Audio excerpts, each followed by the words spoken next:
Ada 3 jenis hakim, 2 yang masuk surga, 1 masuk neraka. Enggak begitu. 2 yang masuk neraka, bukan saya ngomong.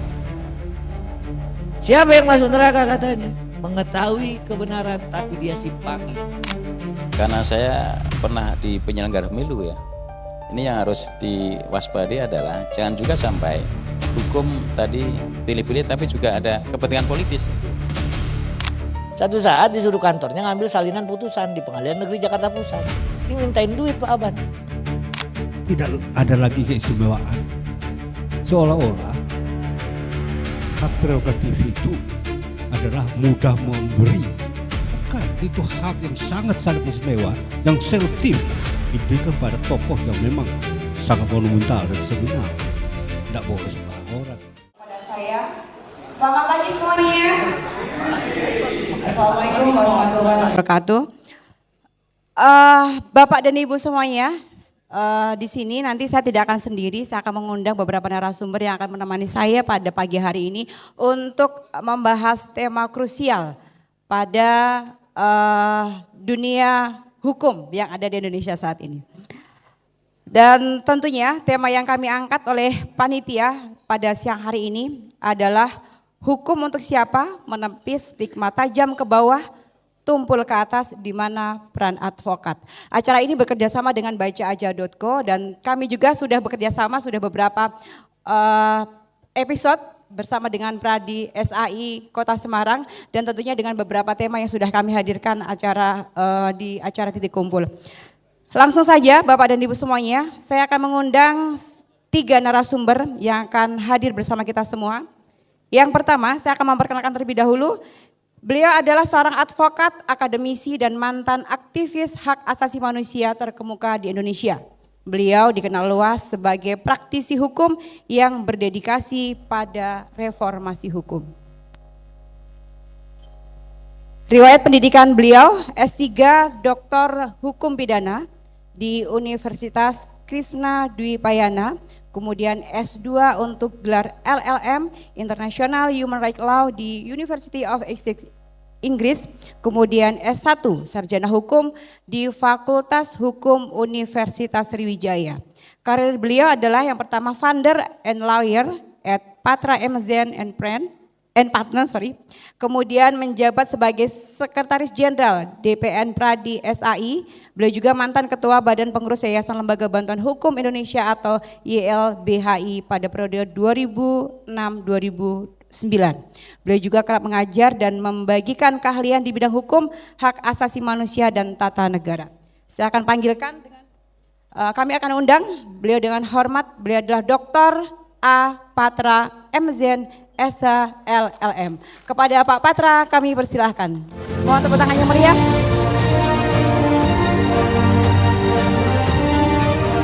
Baik, selamat datang. Ya Pak, tuan rumah di pojok. Ya, oke. Terima kasih Pak Patra.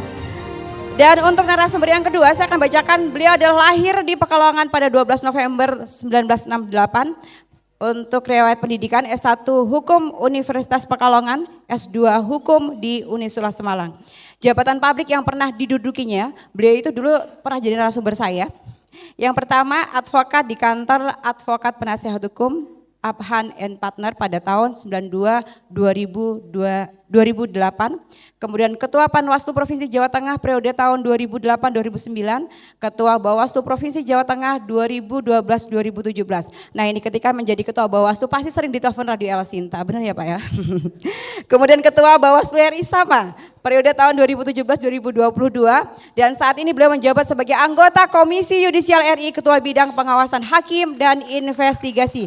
Kepada beliau Bapak Abhan Esa MH kami persilahkan. Ini putra ini ya, putra bangsa, putra daerah Jawa Tengah. Silakan Pak Abhan.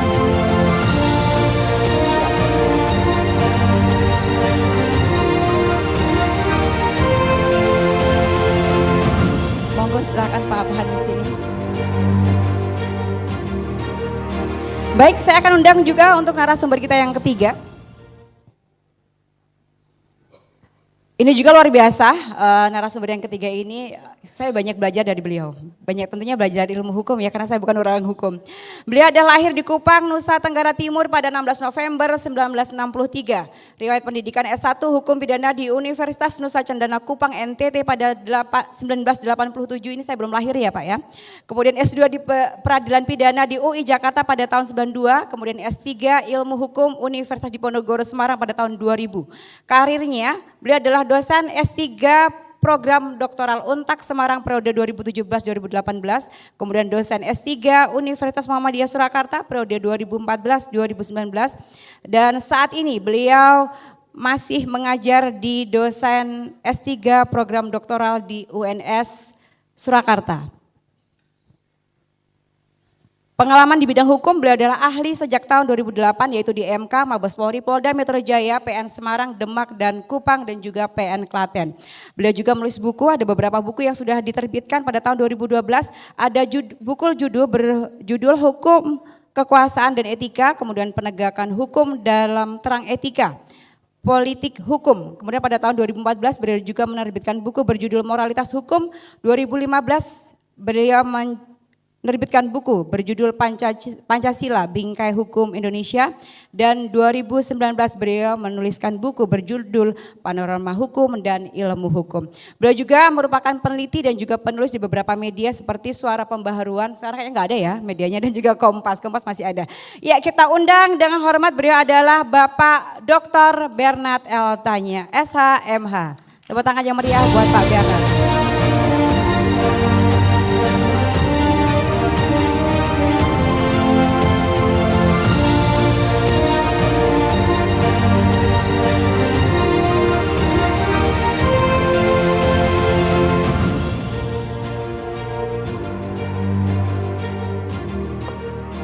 Ya, baik Bapak dan Ibu semua, teman-teman mahasiswa, kita sudah menghadirkan 3 narasumber yang luar biasa pada pagi harinya. Tentunya pada pagi hari ini kita mengharapkan sesuatu informasi yang baru dari beliau-beliau semuanya. Dan seharusnya hari ini akan ada 4 narasumber, karena tadi malam yang satu mengundurkan diri, saya sudah izin Pak Ketua ya, Pak Ketua DPC, karena ada kesibukan lainnya. Sesuai dengan tema kita pada pagi hari ini, yaitu hukum untuk siapa, menepis stigma tajam ke bawah, tumpul ke atas, di mana peran advokat. Berbicara dengan tema ini tentunya masih sering kita menjumpai kasus yang ada di Indonesia dan tentunya belum terselesaikan. Langsung saja, ini saya akan bertanya kepada 3 narasumber terkait dengan kasus yang masih ada di Indonesia dan sesuai dengan tema tentunya. Yang pertama, DPO yang tak kunjung ditemukan, seperti kasus yang menimpa Riza Khalid dan Sylvester Matutina. Bahkan kita semua tidak tahu akan sampai kapan kasus itu mandek, benar gak? Sementara kasus yang menimpa rakyat jelata, sebut saja kasus kakek Mujiran di Lampung yang sedang hangat diberitakan, di mana beliau diadili karena mencuri getah karet di perkebunan milik negara. Tujuannya mencuri adalah untuk makan keluarga karena memang dari keluarga miskin. Lalu bagaimana praktisi hukum melihat fenomena ini? Karena ternyata tidak hanya slogan saja, tapi ternyata negara kita masih menjalankan praktek tersebut, yaitu tumpul ke atas, tajam ke bawah. Saya akan langsung ke Pak Patra ini. Bagaimana melihat fenomena ini Pak Patra? Silahkan dijelaskan Pak Patra. Terima kasih Ibu Moderator. Saya kira sudah saatnya kita mengubah narasi bahwa hukum itu tumpul ke atas, tajam ke bawah. Jadi Bu Moderator, Bu Erna, sekarang ini hukum ini udah tajam ke atas, tajam juga ke bawah. Ya, Ibu mahasiswa, teman-teman mahasiswa, saya ulang. Belakangan hari, mohon izin nih Bang Aban sama Pak Bernard. Hukum kita itu sudah tajam ke atas, tajam juga ke bawah. Cuman milih-milih.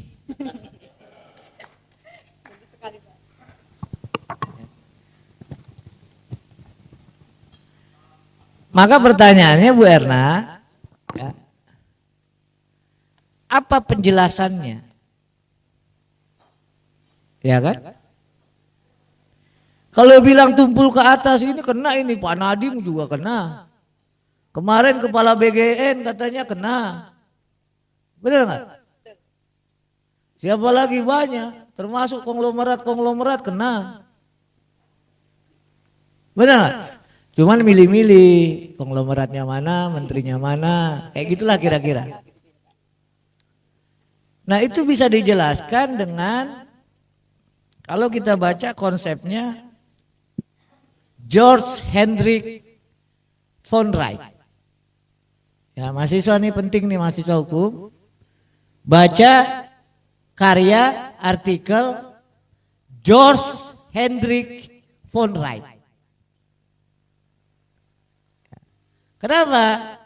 Karena dalam penegakan hukum, dalam norma hukum itu selalu bisa kita dekati, selalu kita bisa baca dengan dua kacamata. Ya, sama kayak Pak Bagas, Bu Umi, ya ini paling paten ini, KSB paling paten nih. Ya. Kan punya kacamata ini dua. Kalau Pak Bagas lihat hukum pakai kacamata logika norma.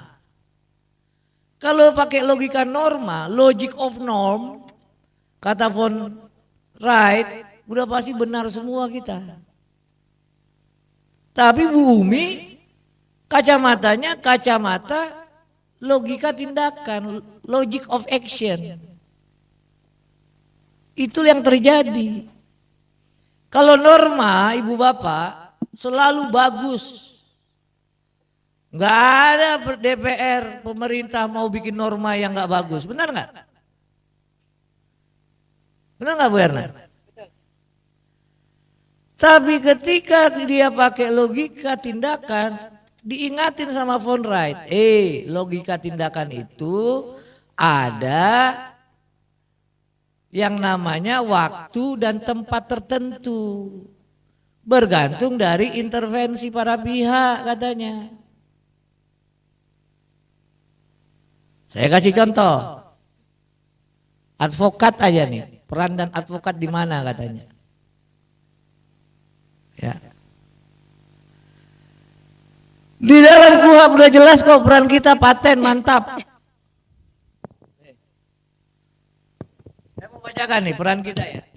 Dari ibu bapak yang malas baca, banyak manfaat ikut beginian.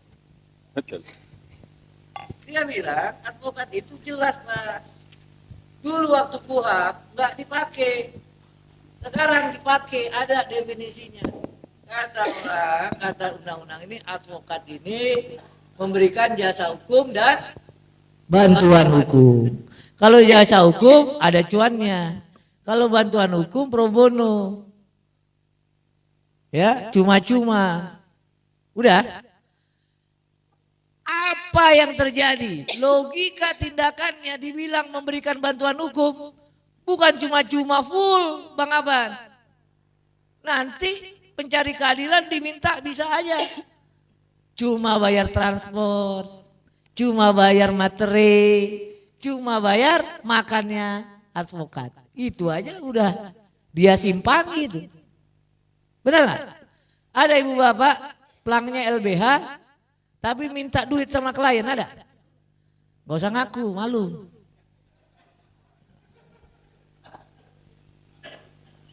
Kalau judulnya bantuan hukum, itu pro bono itu. Gratis, cuma-cuma. Apa imbalannya? Pro deo untuk Tuhan. Saya bisa ngomong begini Bang Aman, ya kan ganteng-ganteng begini 15 tahun di LBH. Gak pernah seperak pun minta dari orang miskin, papa, marginal, buta hukum, terlupakan, gak bisa. Nah itu saya mau kasih contoh, logika norma dan logika tindakan. Udah mulai ya? Udah mulai punya gambaran? Jadi kalau kita bicara hukum acara, sistem peradilan pidana terpadu, Bu Erna. Ini makin tebal KUHP ini. Mau kita gunakan untuk menegakkan keadilan atau jadi lahan basah penyimpangan? Itu pertanyaannya. Saya kasih contoh.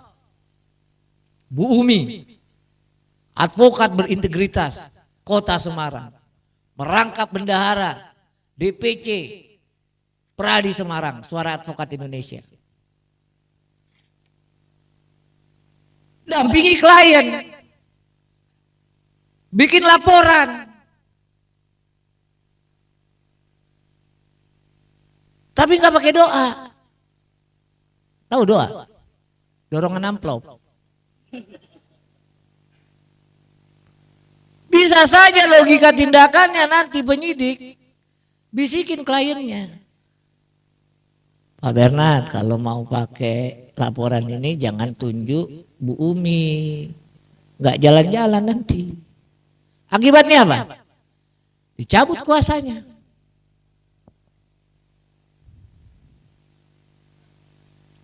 Itu yang nggak pakai doa.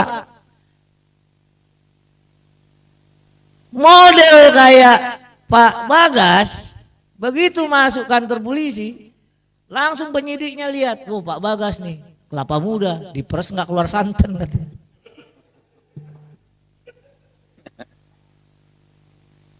Itu yang disebut oleh von Wright, ya, logika tindakan. Pertanyaannya kepada hati nurani advokat ini, you kalau ngomong advokat berintegritas betul-betul nggak?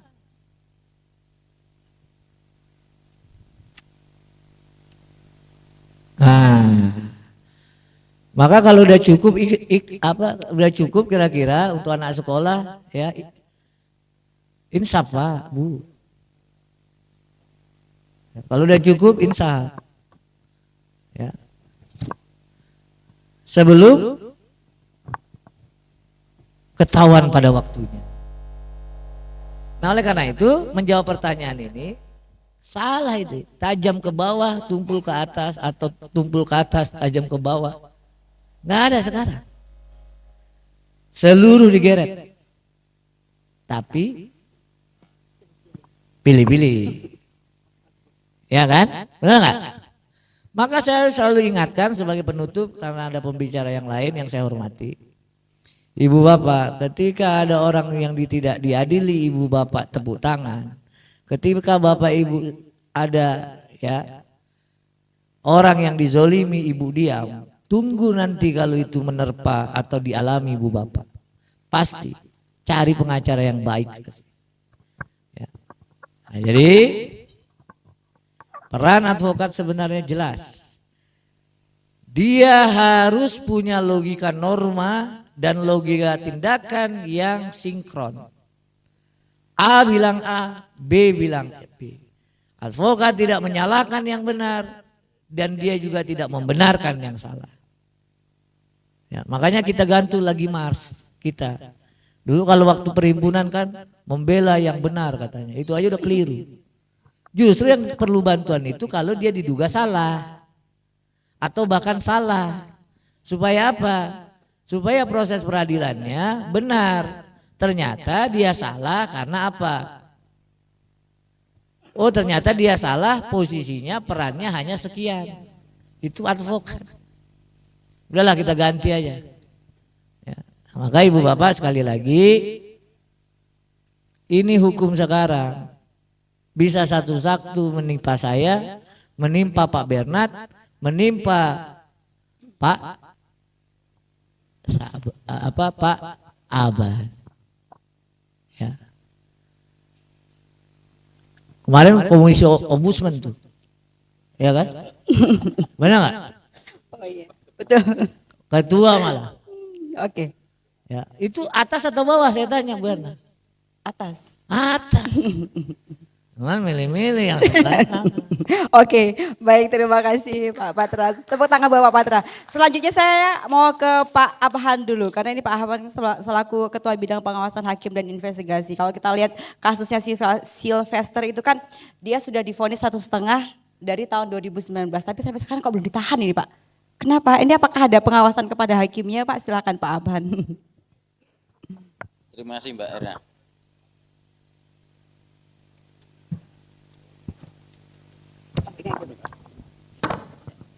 Terima kasih Mbak Erna. Sebelumnya saya menyapa dulu nih, mumpung reuni silaturahmi di sini kan. Ya. Yang terhormat Pak Sekjen, ya.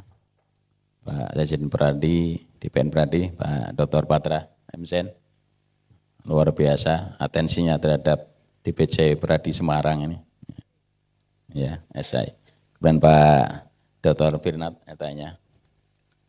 Yang saya hormati tentunya Ketua dan seluruh pengurus DPC Pradi SAI ya, dan juga seluruh anggota hadirin semuanya. Jadi sebetulnya saya bukan orang asing di Semarang karena memang lama di Semarang, dan juga saya pernah membidangi dulu melahirkan DPC Pradi SAI di Semarang itu dulu periode saya kan, dengan senior Pak Umar segala macam ya. Yaitu Pak Bagas segala macam ya.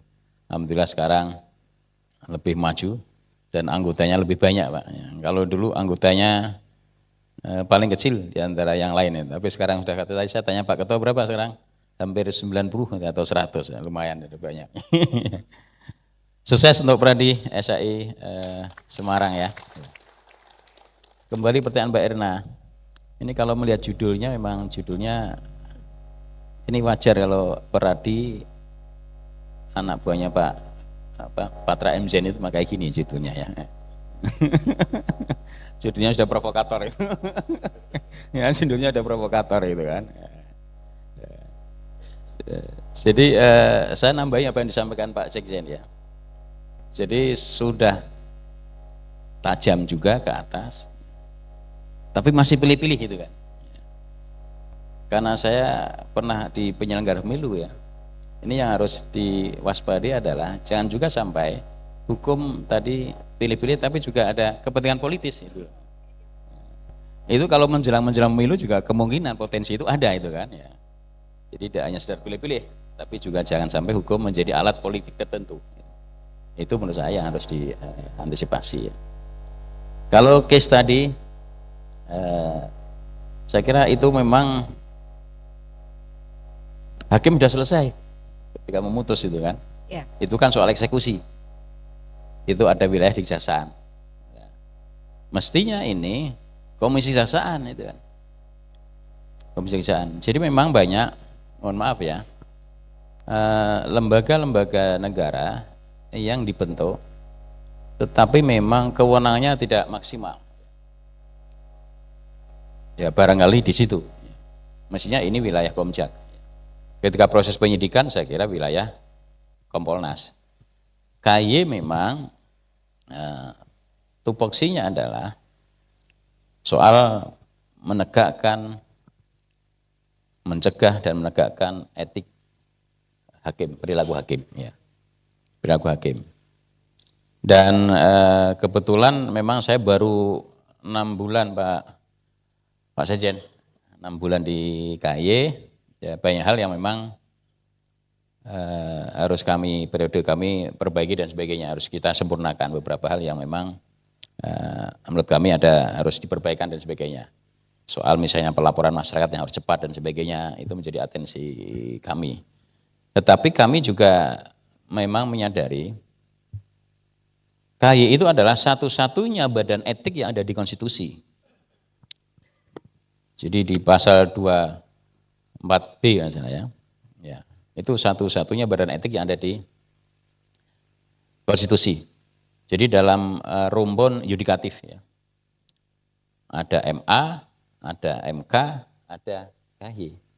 Tapi yang kewenangan langsung kepada fungsi yudisialnya memang tidak begitu banyak ya. Bahkan produk dari KY itu sendiri adalah rekomendasi kepada Mahkamah Agung.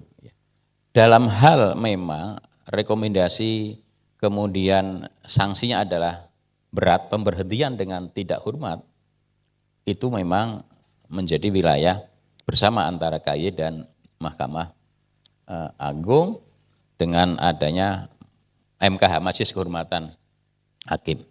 Kalau Majelis Kehormatan Hakim dibentuk bersama KY sama MA. Komposisinya adalah 7 anggota, 4 dari KY, 3 dari MA. Nah, selama kami 6 bulan berjalan ini, kami sudah ada MKH, saya lupa datanya, ini saya bawa Pak Karo saya. Kalau enggak salah ada 7 atau berapa ya. Sudah kami putusannya MKH pemberhentian itu ada 5. Pemberhentian dengan tidak hormat ada 5 atau 6 ya Pak. Ya, artinya ini masih ada persoalan di dunia peradilan. Ya. Tentu harapan kita semua ketika negara sudah memberikan honor atau gaji ya yang besar terhadap hakim, maka tuntutan publik kita adalah hakim harus profesional, punya integritas dan kualitas putusannya bagus gitu. Karena saya kira kenaikan honor paling tinggi sepanjang sejarah itu ya ada di hakim ini, 280%. Sampai Pak Prabowo kemarin lupa kan, naik 300% untuk honor guru. Ternyata bukan guru itu kan. Ternyata itu hakim itu kan. Pak guru sudah pada punya harapan itu 300%. Oh ternyata salah. Ternyata hakim yang gajinya 280 itu kan. Jadi saya kan luar biasa ya. Ketika kami turun ke daerah, kami selalu ingin sampaikan, negara sudah memberikan kebutuhan need-nya sudah dilengkapi oleh negara lah. Jadi kalau kebutuhan hidup saya kira sudah wajar, sudah layak lah itu kan. Kalau kemudian mintanya naiknya mobil mewah ya memang jangan jadi hakim itu kan. Itu sudah bukan lagi need, tapi itu adalah keserakahan itu kan. Nah, kami tentu punya komitmen dengan MA, kalau masih ada pelanggaran yang sifatnya transaksional dalam proses peradilan, tidak ada ampun. Tidak ada ampun.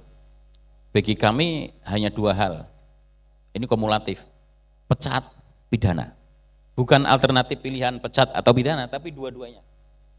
Pecat dan pidananya harus jalan. Saya kira itu Mbak. Jadi terkait dengan tadi pertanyaan yang utama, itu ada wilayah dari kejaksaan. Mohon maaf. Baik, kami tidak pernah di Tapi ke depan masih ada semacam rekomendasi nggak sih Pak yang akan dilakukan dari KAY terkait dengan ini? Karena kan tuntutan massa masih ada. Bagaimana itu harus segera ditahan begitu? Ya. Karena jadi kami tiap minggu dalam seminggu sekali kami ada sidang pleno kami minimal 10 perkara. Oke. 10 perkara itu mulai dari sanksi ringan, sanksi sedang, sanksi berat. Ya. Minggu kemarin kami juga ada rekomendasi kalau nggak salah ada 1 yang sanksi berat. Oke. Ya. Tapi untuk hakim jadi, sendiri. tiap minggu kami. Okay. Jadi laporan banyak. Jadi data kami misalnya 2025 ada 250 laporan. Oke. Saya yakin ketika honor gaji hakim itu naik, laporan akan banyak. Karena publik memandang gitu, udahlah. Ini hakim sudah digaji tinggi, kalau masih ada sedikit noda, titik hitam mesti akan dilaporkan oleh masyarakat. Kira-kira itu. Jadi potensinya akan tinggi laporan ke KAY ini. Oke, baik. Tapi tidak ada ya Pak semacam dari hakim sendiri karena itu sudah putusan ingkrah begitu, kemudian merekomendasikan kepada jaksa untuk segera menangkap begitu. Ada tidak sih Pak komunikasi seperti itu yang dilakukan? Saya kurang itu ya. Tapi artinya kan kita harus menghormati porsi masing-masing kewenangan lembaga. Oke. Saya kira jaksa udah paham lah kalau itu eksekusi tanggung jawabnya jaksa itu kan. Iya. Bukan tapi kita menjadi curiga apakah ini juga menjadi karena titipan politis tadi? Ya makanya tadi APH Okay. aparat penegak hukum itu tadi kalau Pak Sekjen bilang sudah tajam ke atas saja, cuma jangan pilih-pilih gitu kan. Oke. Saya tambahin jangan ada kepentingan politik juga satu itu.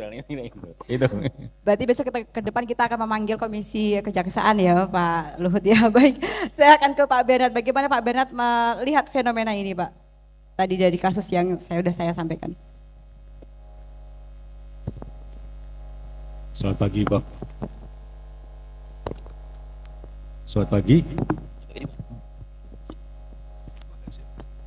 Selamat pagi Bapak Ibu lawyer dan junior, juga Mas Patra, Mas Suban sebagai narasumber, Mbak Erna, terima kasih. Ini sebenarnya pembuka dari Mas Patra itu menjadi kunci dari segala sesuatu. Ada logic of norms dan ada logic of action. Jadi kalau kita bicara logic of norms itu harapan, jadi semuanya seragam, semua indah. Itu kan harapan. Anda bicara polisi dari Sabang sampai Merauke satu kalau baca undang-undang tentang kepolisian. Tapi begitu Anda turun di satu kota di Semarang, itu ada ribuan tipe polisi, ribuan tipe jaksa, ribuan tipe hakim. Nah, itu dunia realita namanya. Dunia realita itu kompleks.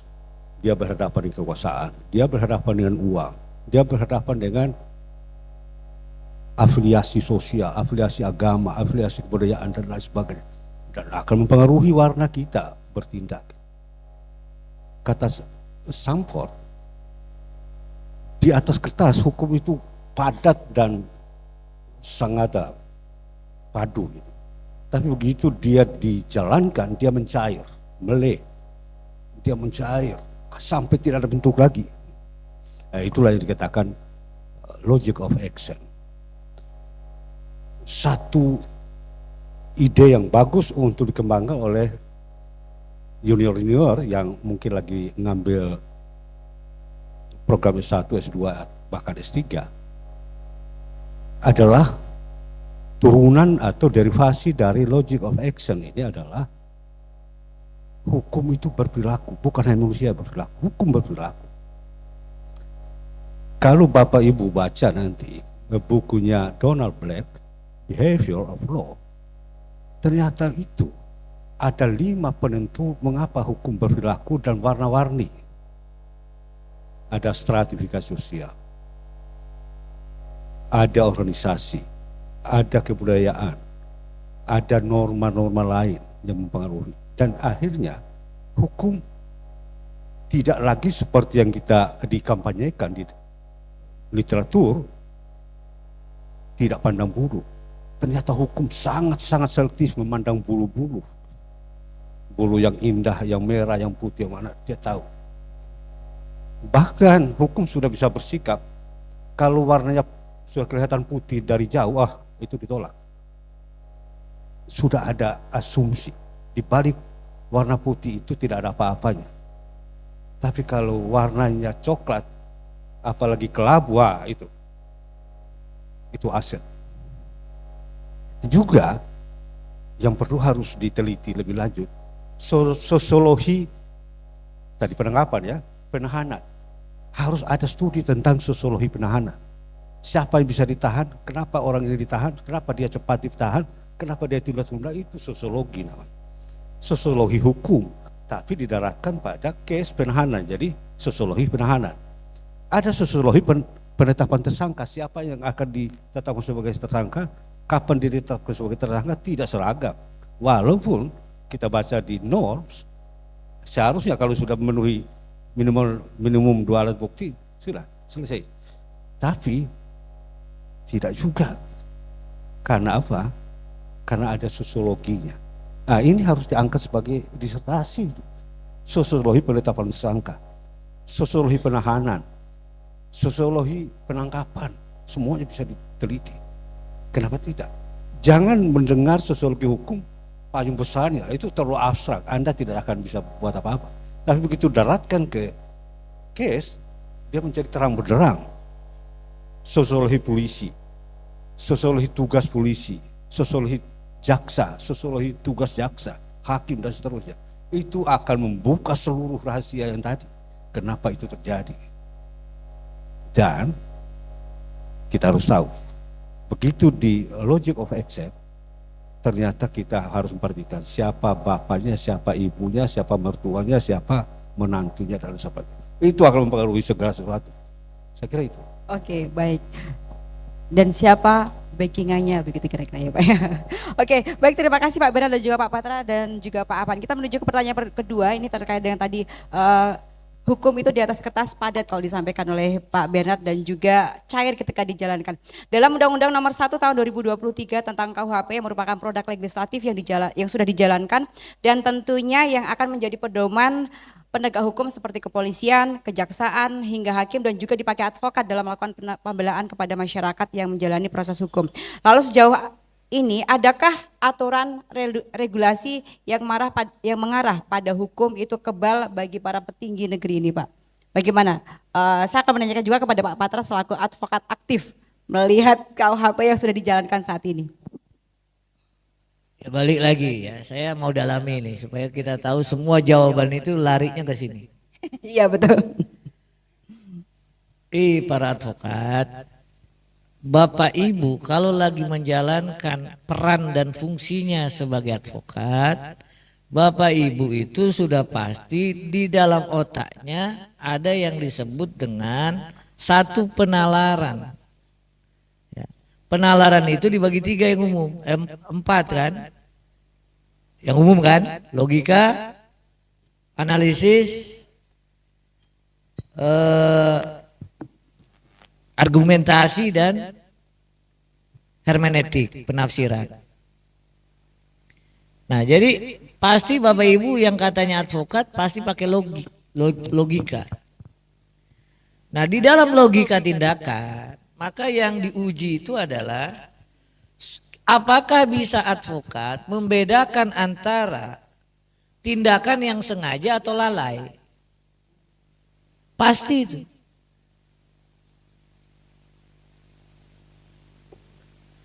Bapak Ibu kalau main PKPU dan kepailitan, nangani PKPU dan kepailitan, ya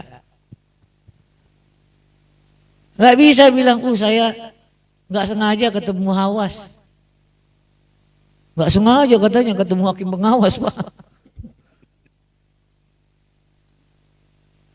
nggak bisa. Maka satu, logika tindakan itu dipengaruhi apakah kita bisa membedakan tindakan itu lalai atau kita memang sengaja. Atau memang kita nggak mau melakukan tindakan itu. Siapa sih yang nggak mau kaya mobil sport dikelilingi perempuan punya gunung cincinnya gede? Siapa?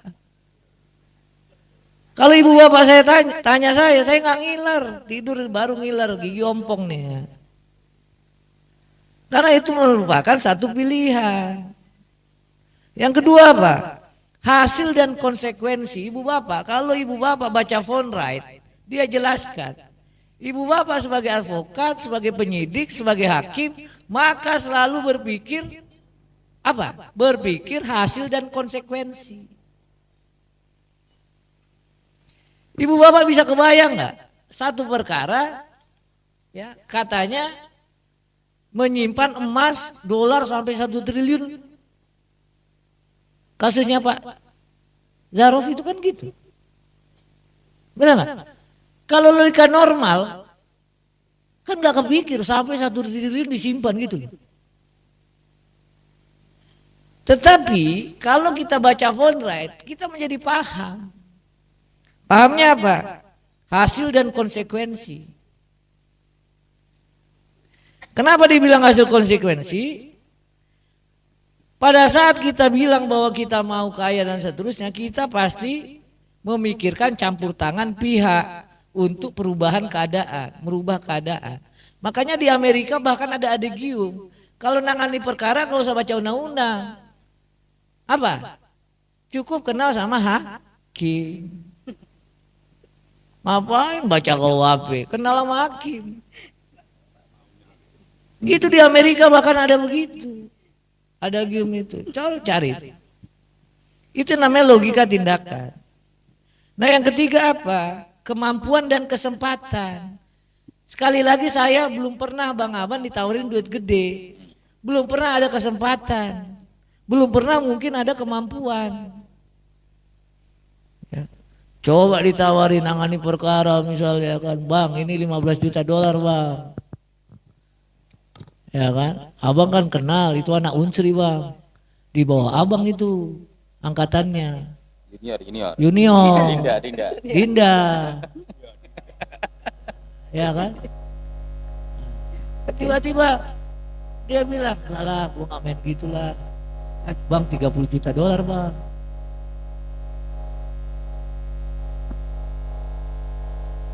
Saya belum ketemu bang abang. Makanya masih enak ini ngomong. Bang ini ada 500 miliar bang. Tolonglah bang. Gimana caranya putusannya bebas bang.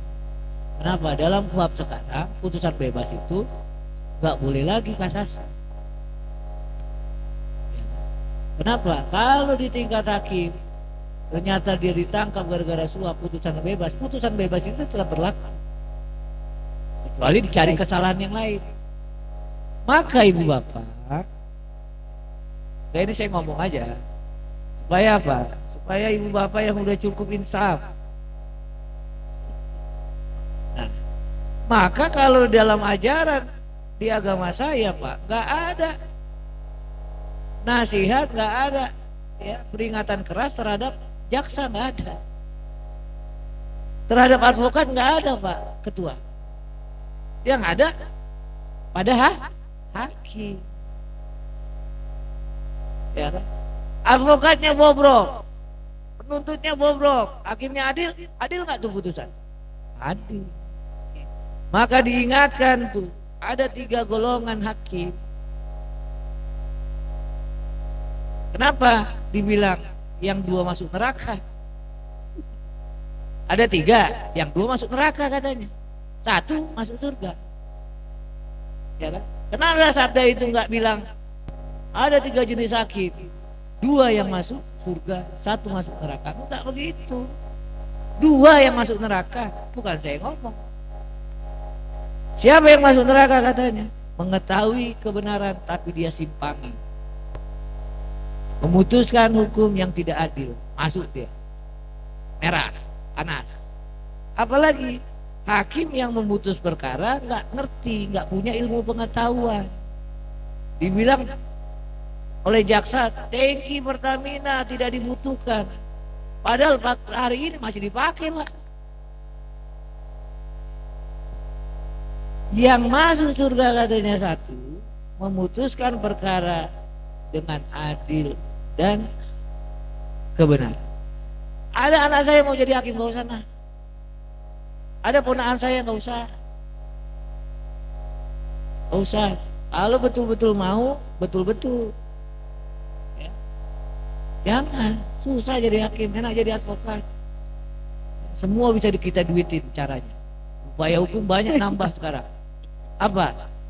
Ada pemaafan hakim, ada restoratif justice, ada DPA, deferred prosecution agreement. Ada apa lagi? Denda, ya, denda pidana. Ada apa lagi pak? Yang upaya hukum yang bisa yang kita mainkan. Itu semua ada duitnya klien itu. Oke. Dan nanti dulu. Dan di dalam KUHP yang baru pak, itu harus butuh advokat. Kenapa? Karena klien kita harus menandatangani atau melakukan sesuatu upaya hukum harus sukarela.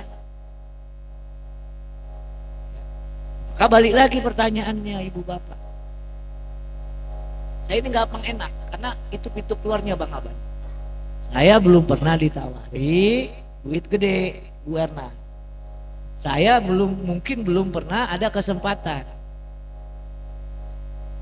Pertanyaannya kok bisa Bang Aban?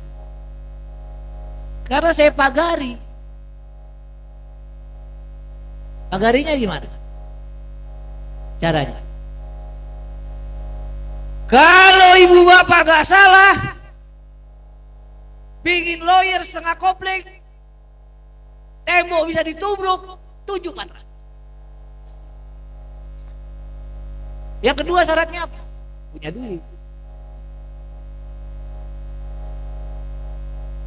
Jadi enak kan? Enak. Terakhir Bu Erna,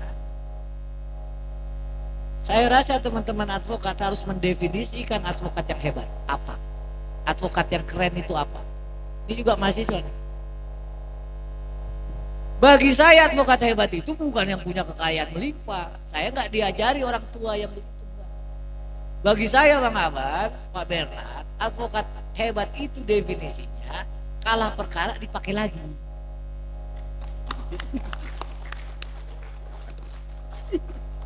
Paham maksudnya? Walaupun kalah katanya, tetap aja panggil patra katanya. Karena ketika ibu bapak bilang advokat yang keren, yang hebat itu yang menang perkara, hati-hati. Ibu bapak bisa menghalalkan segala. Paten nggak? Paten. Luar biasa sekali. Langsung tepuk tangannya dong buat Pak Patra. Ya ini Pak Patra sendiri waktunya sudah luar biasa ya kamu menjelaskan. Saya ke Pak Bernard. Pak Bernard, kira-kira untuk undang-undang KUHP yang ada saat ini apakah sudah sesuai dengan kebutuhan masyarakat Indonesia saat ini?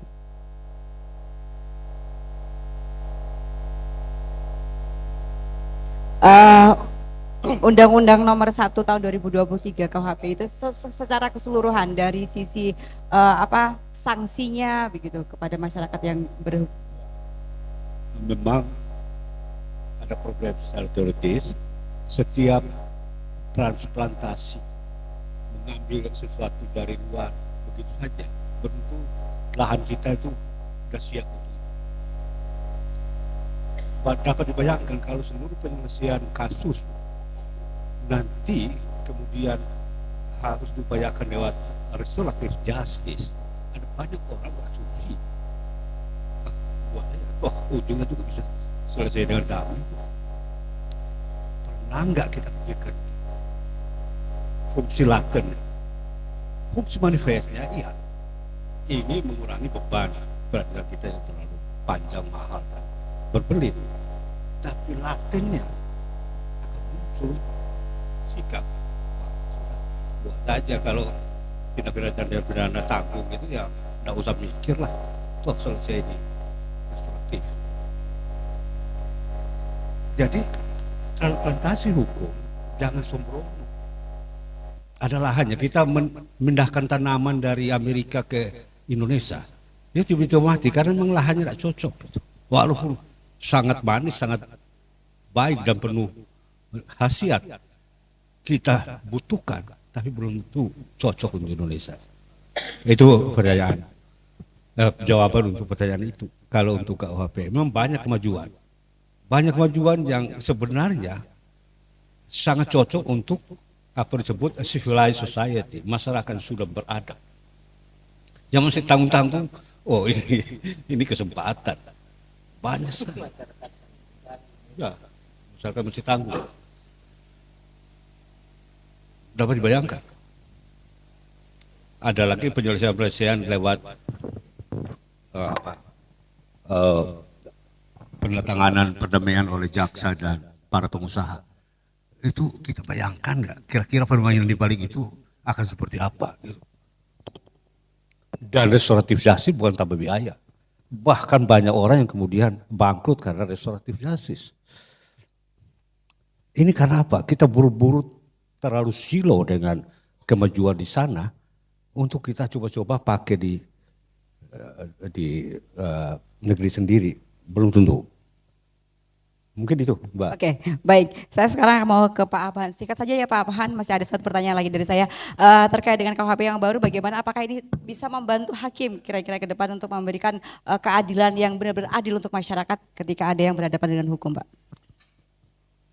Saya kira itu kembali pada diri hakim itu ya. Tadi Bang Patra bilang, kalau polisinya buruk, jaksanya buruk, kuncinya ada di terakhir, di hakim, karena yang memutus itu kan. Yang memutus, jadi saya kira di situ ya, hakim memang harus dijaga integritasnya itu kan. Saya kira negara sudah tepat ketika kenaikan gaji hakim sudah dinaikin, itu dalam rangka untuk betul menjaga marwah hakim. Ini sebagai wakil Tuhan. Kalau yang lain tidak disebut sebagai wakil Tuhan, ya, tidak. Tetapi kalau yang disebut penegak hukum wakil Tuhan hanya hakim.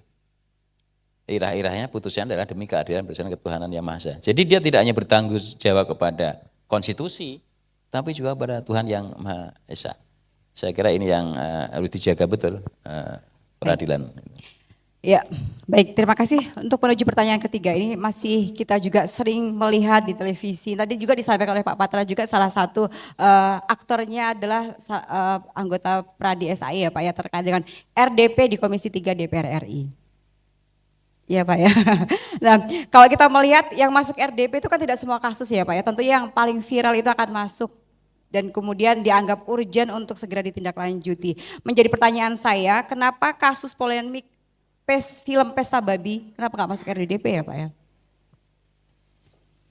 Kemudian kalau saya membaca pejabat pabrik baru satu yang merespon terkait dengan film tersebut, yaitu mantan Arman Sulaiman yang merespon terkait film itu. Padahal di film tersebut ada banyak masyarakat Papua yang mereka terkesan berjuang sendiri menghadapi negara yang dirasa tidak adil karena mereka hanya ingin bertahan hidup. Untuk mencari keadilan dengan fasilitas advokat pun mereka tidak terpikirkan di tengah kondisi ekonomi Indonesia saat ini. Rupiah terus melemah sampai dengan hari ini. Lalu bagaimana Pradi SAI melihat ini? Ada guyonan Pak, maju tak gentar membela yang bayar. Kan tentunya tidak seperti itu ya Pak ya. Nah ini bagaimana, Pak Patar juga kan sebagai aktivis HAM. Nah melihat pesta film Pesta Babi itu bagaimana Pak? Kenapa tidak sampai ke RDP padahal itu kan santer dan viral sekali saat ini? Saya terus terang belum pernah nonton. Tapi kan pasti isunya udah tahu dong Pak. Begini Bu Yana ya. Kalau di RDPU, maksudnya RDPU mungkin ya. RDPU kan yang rapat dengar pendapat umum di DPR kan. Saya pernah ditanya, "Bang, ini kalau RDPU itu intervensi enggak?" katanya, putusan hakim. Kalau itu sebelum dilakukan, karena ada perkaranya AMSAL tempo hari. Begitu DPU enggak lama putusannya bebas kan itu. Saya bilang emang hakim bisa diintervensi, saya bilang. Saya tanya deh. Harusnya tidak bisa dong Pak. Emang bisa dia diintervensi. Tapi sekarang masa juga yang mengikuti intervensi. Tergantung hakimnya Pak. Makanya ada hakim yang kerokan masuk angin. Ada hakim yang jujur. Ada. Bahkan ada hakim kalau memang dia punya keyakinan sendiri, dia bisa dissenting opinion kan. Dia bisa berbeda pendapat gitu loh. Pertanyaannya hakim bisa diintervensi enggak? Tanya sama rumput yang bergoyang. Gitu loh. Makanya saya bilang Bu, pertanyaan-pertanyaan begini kan sebenarnya kalau kita lihat dari dua sisi, ya nggak akan heran kita. Saya kasih contoh. Saya ajukan nih klien saya RDPU, enggak juga belum digelar perkaranya Kerry, Dimas. Mungkin nggak viral Pak perkaranya. Nggak viral. Mana ada perkara nggak viral? Ibu kurang nonton TV. Nggak viral menurutnya Komisi 3 Pak, karena mereka juga kan punya pendapat sendiri. Kurang nonton media sosial Bu, kurang main jauh. Oh iya. Kurang Tiknya, nonton Pak, TikTok. Patra ya. Kurang meo kalau begitu. Karena saya nggak percaya hanya dengan viral, ya, atau hanya dengan tekanan masyarakat, atau apapun cerita, itu bisa mengintervensi yang namanya kekuasaan, nggak bisa. Kenapa? Ini ada teorinya Bu. Kalau teori ini pakai teorinya, ya Gramsci. Beda lagi nih. Ibu saya mau bawa ke pemikiran kiri dikit nih. Oke. Apa kata Gramsci? Orang itu bisa ditundukkan dengan dua cara kata dia. Satu cara dominasi mahasiswa. Mahasiswa yang mau demo di kampusnya dibilang sama Pak Dekan, siapa yang berani demo? Lihat aja nanti, gua DO. Kira-kira lu berani gak demo?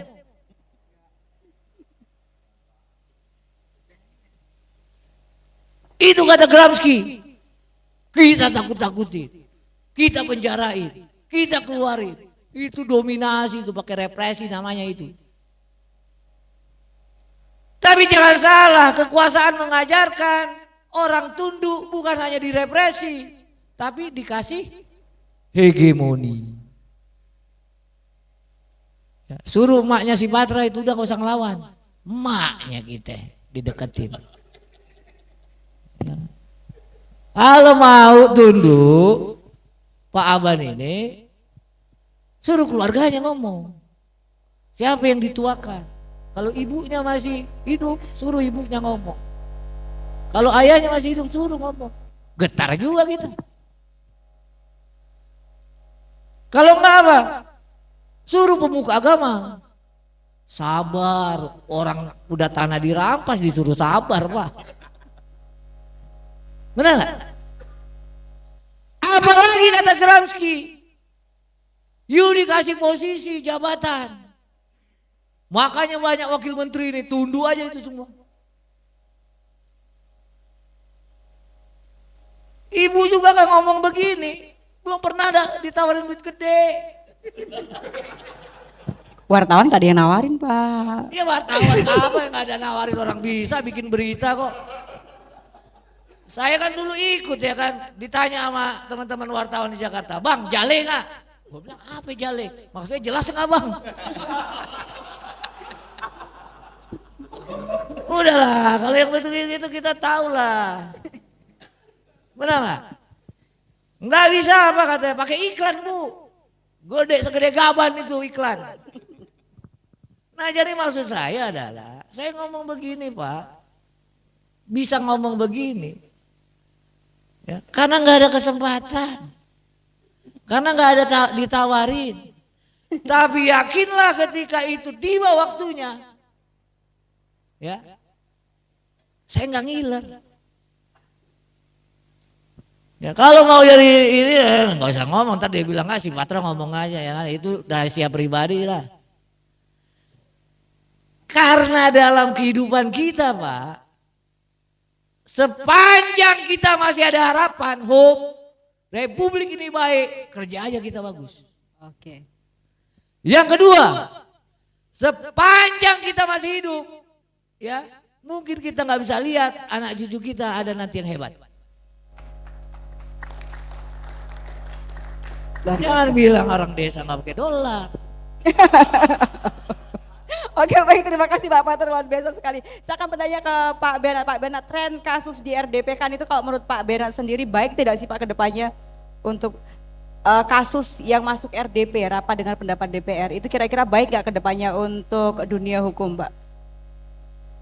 Ya baik saja kalau lembaga hukum terutuli.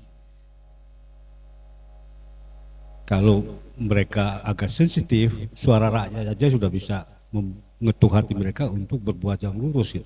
Tapi kalau masih tuli lagi, udah kekuasaan dipakai, udah apa-apa, asal proporsional. Okay. Ya. Jadi jangan pukul rata juga, hatam kromo, jangan. Dan itu kan selektif. Nah, kadang-kadang kecenderungan di pemerintahan kita, hak istimewa itu dihambur begitu saja, menjadi tidak berharga sama sekali. Lihat aja Bintang Mahaputra dikasih, orang pinggir jalan pun dikasih gitu. Kita tidak tahu siapa yang dia orang, tapi dikasih. Tidak ada lagi keistimewaan. Seolah-olah hak prerogatif itu adalah mudah memberi. Bukan, itu hak yang sangat-sangat istimewa, yang selektif diberikan pada tokoh yang memang sangat monumental dan seminal. Tidak boleh sembarang orang. Saya gitu yang muncul dari ladang kemudian dianugerahkan. Anak baru kemarin lahir karena dekat, entah karena senang dan lain sebagainya, dikasih apa-apaan. Jadi kayak mengelola rumah tangga gitu. Negara ini bukan begitu. Negara itu punya tata krama, punya sakralitasnya. Tidak boleh dikelola macam di rumah tangga gitu. Uang diperintahkan keluaran saja, ini perintah saya. Bukan gitu.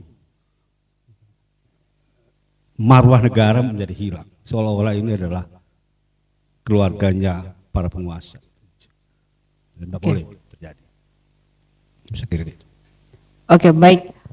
Karena sudah habis, saya akan sebentar ke Pak Apahan. Pak Apahan, kira-kira kalau dengan RDP itu, kalau kita melihat kan kasusnya itu kan banyak kasus lokal kemudian masuk ke nasional. Padahal kalau seharusnya kalau dia RI berarti yang dipanggil bukan pejabat wilayah ya Pak ya, harusnya setingkat dengan nasional berarti Barreskrim. Tapi kalau yang kita tahu kan RDP itu kan yang dipanggil hanya pejabat seperti Kapolda seperti itu. Nah, memungkinkan tidak sih Pak Abhan ketika RDP itu juga dilakukan di tingkat daerah? Karena kita lihat banyak sekali masyarakat juga yang ketika berhadapan dengan hukum pingin juga tuh kasusnya mendapat atensi, mendapat keadilan begitu. Kira-kira bagaimana pendapat Pak Abhan? Saya mulai dari ini soal fenomena RDP dan di sisi lain ada fenomena misalnya no viral no justice itu kan. Ya. Ini sebetulnya dua hal ini menurut saya adalah ini bagian dari apa ya?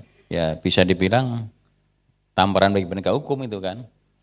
Artinya kenapa sih penegak hukum bertindak setelah viral? Kenapa sih penegak hukum baru bertindak setelah ada RDPU misalnya itu kan? artinya kepekaan bagi penegak hukum atau hukum itu yang saya kira harus diasah itu kan. Jangan sampai menunggu viral baru jalan, baru ada RDPO jalan itu kan. Padahal itu tugas tupoksinya mereka kan itu. Kalau bicara mekanisme RDPO misalnya, saya kira ada aturan di internal DPR kan. Tapi menurut saya bahwa secara berjenjang bisa saja kan ada perwakilan di DPR, kabupaten kota, provinsi itu kan. Apakah ini kan persoalan kepuasan batin masyarakat itu sendiri itu kan. Cukup enggak dengan laporan di DPRD kabupaten, provinsi. Menurut saya sama fungsinya kan adalah DPR itu kan menyerap aspirasi publik. Dia menyampaikan aspirasi publik ya. Selebihnya saya kira ada di tangan aparat penegak hukum itu kan. Aparat hukum juga tidak boleh merasa diintervensi dengan hal-hal itu. Ya tetap pada kaidah-kaidah hukum yang ada gitu. Baik, berarti nanti di tingkat daerah Pradisa SAI mungkin bisa menginisiasi ya untuk di tingkat daerah kalau ada kasus ya Pak ya. Oke baik, ini tadi ya pada dasarnya RDP itu adalah menyerap aspirasi publik bukan intervensi ya Pak ya, bukan intervensi hukum. Baik, sudah selesai untuk saya berbincang-bincang dengan tiga narasumber saya yang sudah luar biasa memberikan sesuatu yang baru untuk kita, dan tentunya saya akan membuka penanya terkait dengan materi. Oh banyak sekali ya. Oke, saya mungkin akan batasi ini cara mainnya langsung dijawab begitu atau bagaimana Pak? Oh langsung dijawab ya, oke, berarti jawabnya jangan lama-lama ya Pak ya, langsung ditujukan kepada siapa pertanyaannya ya. Oke, saya ladies first dulu aja deh. Mbak Eva, Bu Eva, silakan Mbak Eva.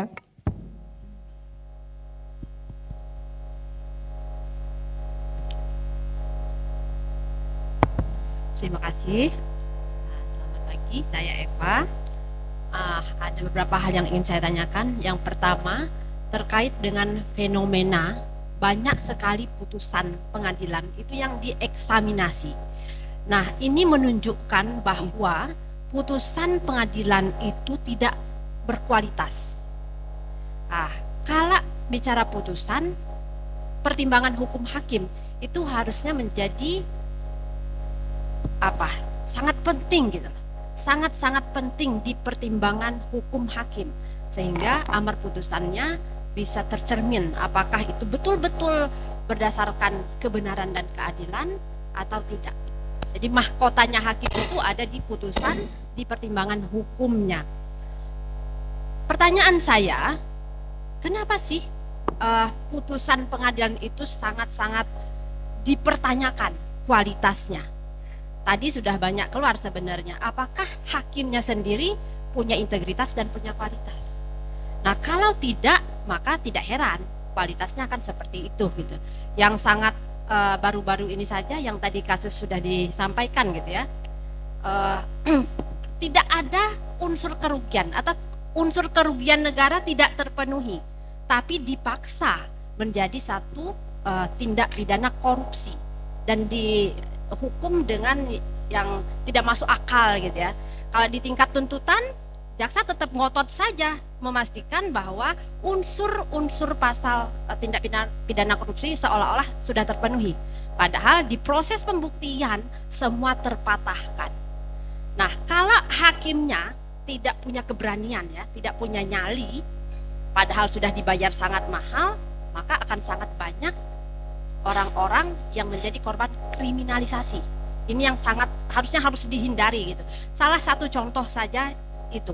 Lalu contoh yang lain, kenapa pada saat proses pembuktian di persidangan seharusnya yang menjadi core-nya gitu ya, untuk memastikan apakah betul ada satu tindak kejahatan atau tindak pidana atau tidak di sana. Ini bukan yang tindak pidana korupsi, tapi tindak pidana umum. Sangat jelas bahwa dakwaan jaksa itu tidak terbukti di persidangan. Misalkan untuk tuduhan membuat akta palsu. Nah, kalau semua pihak di dalam akta itu sudah bertanda tangan di dalam akta otentik di hadapan notaris, tapi Dan salah pihak pun tidak ada yang menyangkal bahwa tanda tangan itu memang betul tanda tangan mereka. Tapi prakteknya hakim tidak berani gitu, untuk memutus bebas perkara ini. Oke. Dan itu adalah seorang notaris yang disangkakan membuat akta palsu. Padahal terhadap akta tersebut sudah ditandatangani dan kebenaran tanda tangan itu diakui oleh para pihak. Oke. Nyatanya tidak bisa. Nah, anehnya lagi, kami sih sebenarnya sangat berharap ya selaku advokat bahwa hukum itu ditegakkan benar-benar tegak lurus sesuai dengan apa yang seharusnya. Tapi kalau tadi Bang Patra bilang logic of tindakannya itu tidak sinkron, maka yang terjadi ya hanya sekedar mimpi gitu loh. Oke. Hanya sekedar mimpi untuk mendapatkan putusan yang sungguh-sungguh adil. Nah, pertanyaan saya di sini ada Pak Abahan dari KY, terus juga ada Pak Bernard dan juga ada Bang Patra. Yang membuat hukum ini menjadi kacau sebenarnya siapa sih gitu ya? Kalau di dunia kampus di bangku kuliah yang diajari kan yang baik-baik saja. Kalau Prof Chip itu mengatakan ya law in books-nya bagus gitu ya. Tapi ketika law in action-nya itu mengerikan gitu. Tergantung kebutuhan di lapangan seperti apa. Nah, fenomena yang tadi kenapa banyak dieksaminasi putusan kan akhirnya kembali lagi nih ke kampus gitu ya. Sehingga kampus mengatakan, oh ada banyak hal yang sebenarnya kesalahan yang dilakukan di persidangan itu gitu lah. Nah, dari sisi akademisi ya Pak Bernard, bagaimana cara menyikapi gitu ya kekacauan di lapangan ini gitu loh, sehingga harus dikembalikan lagi ke kampus supaya diluruskan lagi gitu loh, teori yang mana yang sebenarnya dipakai oleh hakim sehingga putusannya sangat tidak berkualitas seperti itu. Lalu terkait dengan pengawasan, ada KY, ada juga Bawas, bahkan Mahkamah Agung itu sendiri.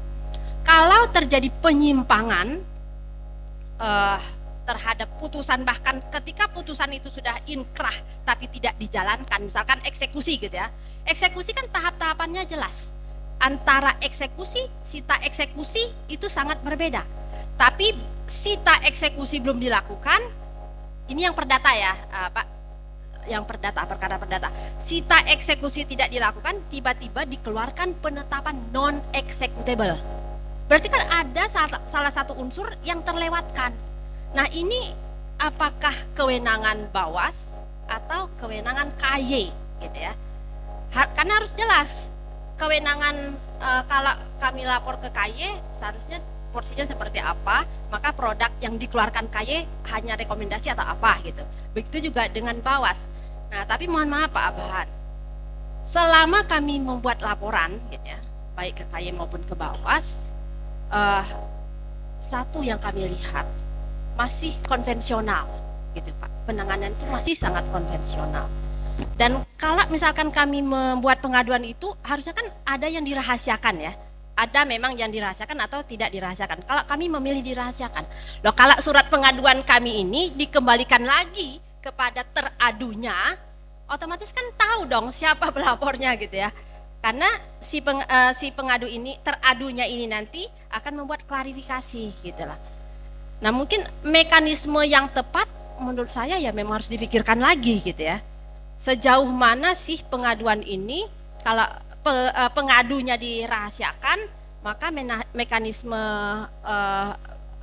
cross check dan sebagainya itu seharusnya seperti apa.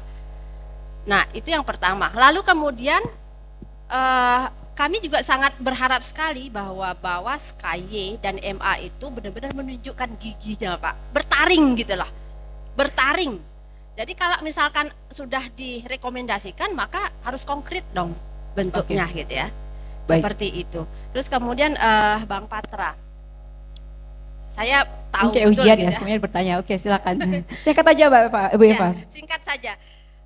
Di dunia advokat atau dari sisi advokat ya, bagaimana sih sebenarnya yang harus kita lakukan ketika kita tahu nih ya bahwa di lapangan penyimpangan itu luar biasa. Kalau hukum acara menyatakan A, B, C, Maka kalau dijalankan oleh penyidik maupun kejaksaan menjadi bisa WYZ seperti itu. Apa yang harus kita lakukan? Karena kita tahu gitu loh. Sudah lapor misalkan ke Propam, sudah lapor ke mana-mana, tapi tidak ada hasil. Nah, apa yang harus advokat lakukan? Terima kasih. Wassalamualaikum warahmatullahi wabarakatuh. Waalaikumsalam warahmatullahi wabarakatuh. Yang akan menanggapi mungkin Pak Abhan terlebih dahulu. Terima kasih Mbak Eva. Ini pertanyaannya banyak sekali. Mewakili ya. Ada beberapa yang saya kira masukan kepada KY dan sebagainya. Jadi memang ini persoalan apa ya, kewenangan antara KY, MA, dan ini karena memang harmonisasi regulasi undang-undang ini masih anharmoni, tidak harmoni itu kan.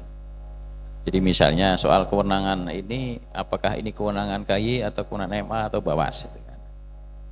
Jadi masih ada kewenangan yang overlap ya antara KY dan Bawas.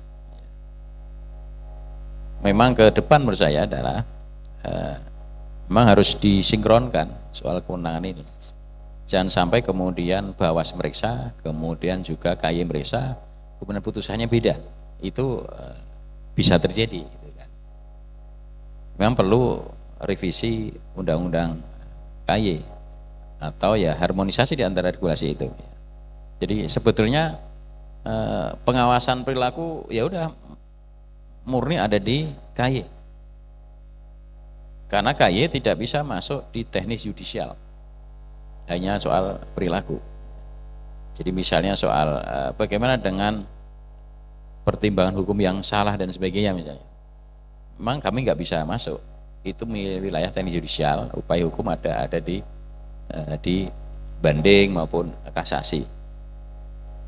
MA bisa melakukan pembinaan. Lah KY nggak bisa.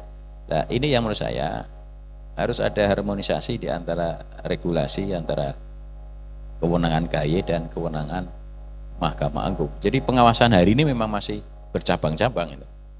Ada di KY, ada di Mahkamah Agung, gitu kan. Mahkamah Agung ada Bawas dan sebagainya.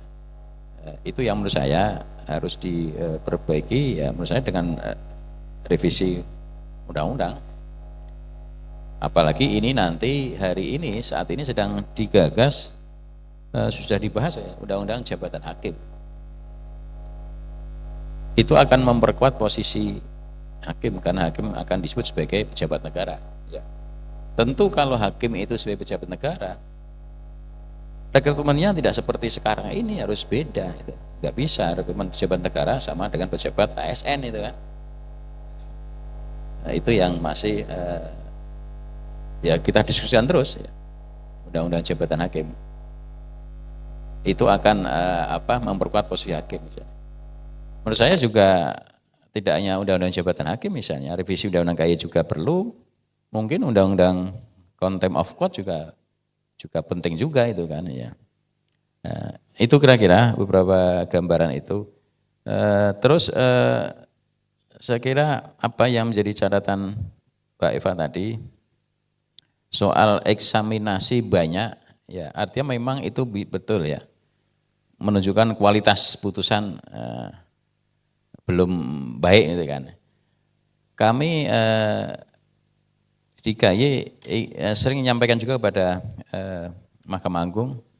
Jadi eksaminasi yang dilakukan oleh akademisi atau siapapun ya, itu harus bisa menjadi bagian dari untuk promosi ya hakim. Jadi ketika mau promosi harus dilihat dulu berapa sih putusannya. Tidak hanya kuantitas saja, tapi kualitas seperti apa. Itu penting untuk promosi hakim dari PN, misalnya mau jadi hakim tinggi dan sebagainya. Tentu juga track record, rekam jejak hakim di tugas di daerah dan sebagainya. Saya kira itu, dan menurut saya, bagi saya teman-teman advokat adalah bagian dari mitra sahabat KY. Ya. Jadi untuk bersama-sama membangun peradilan yang baik. Karena dari data yang ada, sebagian besar pelapor itu adalah advokat. Sebagian besar advokat, ya, ya.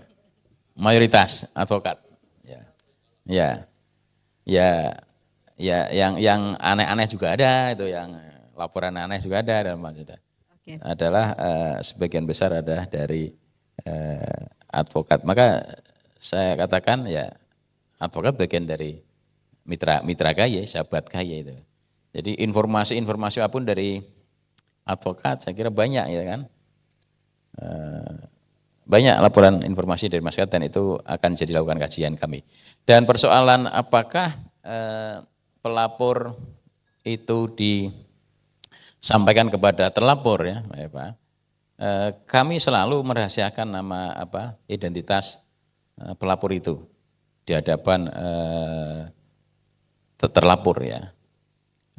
Ketika kami memberikan hanya surat kepada MA misalnya soal soal MKH itu pun hanya ke MA internal sifatnya. Jadi tidak terpublish, kami batasi memang harus rahasiakan ini. Ada mekanisme yang ada di kami, ada yang laporan, ada juga bagian dari investigasi. Jadi ada informasi dari teman advokat misalnya. Dan meskipun teman-teman advokat tidak menyampaikan secara eksplisit, rahasiakan, kami rahasiain. Nah, informasi itu yang kami perdalam dan kami lakukan investigasi itu. Kira-kira itu juga ada laporan yang jelas dari masyarakat, ada bagian dari informasi dan itu bagian dari tidak lanjut untuk investigasi. Saya kira itu. Oke, baik. Sudah terjawab ya Bu Eva. Saya akan langsung ke Pak Bernard. Tadi juga ada pertanyaan bagaimana cara menyikapi kekacauan praktik hukum yang ada ini. Terutama untuk masuk di akademisi. Menjelaskannya bagaimana nih kira-kira Pak? Ya, tidak hanya advokat yang cerewet. Masyarakat pun bingung ketika membaca putusan-putusan hakim. Piye toh, kenapa kok putusannya begini? Bingung, kok bisa-bisanya begini? Kalau kita bedah, saya dari sisi bekas akademisi, saya bedah begini Bapak Ibu. Dalam rasio residendi para hakim kita, tidak imbang mempertimbangkan mana disetujui, mana yang ditolak. Bukti yang ditolak, kenapa ditolak? Harusnya dijelaskan. Jangan hanya tiba-tiba saya hanya ambil ini, itu dianggap tidak ada. Membingungkan. Bagaimana you bisa mengklaim ini paling bagus, paling sah, dan paling benar untuk putusan ini, sementara yang lain dianggap sampah. Gitu. You harus jelaskan, ini sampah. Karena ini tidak valid, tidak sumbernya tidak terlalu kuat, meragukan, dan lain sebagainya. Harus bertentangan dengan asas, bertentangan dengan teori, bertentangan dengan filsafat. Harus diterangkan. Semua orang, tidak hanya orang awam, apalagi advokat akan ngerti. Oh begini toh struktur putusannya, saya terima. Tidak perlu banding, tidak perlu kasasi, karena jelas, clear. Gitu. Tapi kalau tiba-tiba, apalagi di putusan tingkat MA, tolak, terima, kabul, tanpa ada argumentasi.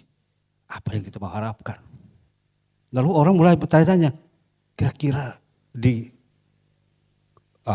putusan gelap gulita seperti ini, apa jalannya yang paling baik saya lakukan? Kadang-kadang mencari jalan yang terang butuh biaya dan lain sebagainya. Orang kejebak, kena tangkap dan lain sebagainya. Ini karena mutu putusannya tidak jelas. Keterangan ahli ini diterima, keterangan ahli ini ditolak. Apa sebabnya? Harus jelaskan. Saya tolak karena ini kurang ini, kurang ini, kurang ini. Logikanya kurang, argumentasinya kurang, penalarannya kurang, hermeneutikanya tidak jelas. Saya tolak. Begitu. Kenapa ini saya terima? Karena ini kokoh dari segala segi. Dari sisi teori iya, dari sisi doktrin iya, dari sisi jurisprudensi iya. Itu baru putusan yang hebat.